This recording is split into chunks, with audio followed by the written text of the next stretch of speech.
లక్ష్మక్క, అక్క. ఏమైంది మీరు ఇక్కడ ఉన్నారు? అసలు మీకు ఈ విషయం తెలియదా? ఏంటక్క? మీ బావ కొడుకు యాక్సిడెంట్ అయింది కదా, ఇంతకుముందు అంబులెన్స్లో హాస్పిటల్కి తీసుకెళ్లారు.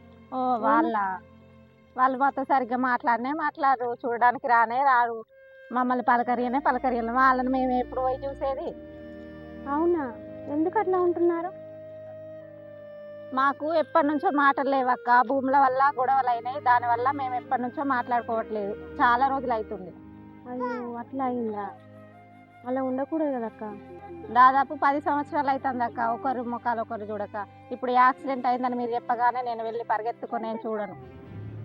అయ్యో, అదేంటక్క, మీరు మీ వాళ్ళతో మాట్లాడక 10 సంవత్సరాలు దాటిందా? అవునక్క, 10 సంవత్సరాలు అవుతుంది. అయ్యో, అదెంత నేరం అక్క. మీరు చేస్తుంది చాలా తప్పు. లేఖనం ఏం చెప్తుంది? మనం ఎన్నో సంవత్సరాల నుండి లేఖనంలో నెరిగి దేవుణ్ణి ఎరిగిన క్రైస్తవులమై ఉండి ఈ విధంగా ఉండడం కరెక్ట్ కాదు.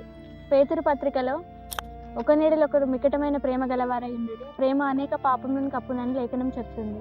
అంతేకాకుండా ఎవడైనాను నేను దేవుని ప్రేమించున్నానని చెప్పి తన మనసులో సహోదరుని ద్వేషించిన ఎడల దేవుని ప్రేమ వానిలో నిలవదు అని యోహాను పత్రికలో చెప్పబడింది. అంతేకాకుండా కనబడే సహోదరుని ప్రేమించలేని నీవు కనబడిన దేవుణ్ణి ఎలాగ ప్రేమిస్తావని లేఖనం చెప్తుంది. ఇంత ఖండితంగా లేఖనం చెప్తుంటే మనం ఆ లేఖనాలను పట్టించుకోకుండా ఏళ్ల తరబడి మన సొంత వారితో, రక్త సంబంధులతో, మిత్రులతో ద్వేషాలు పెంచుకొని మాట్లాడకుండా ఆ విధంగా ఉండడం అసలు కరెక్ట్ కాదు.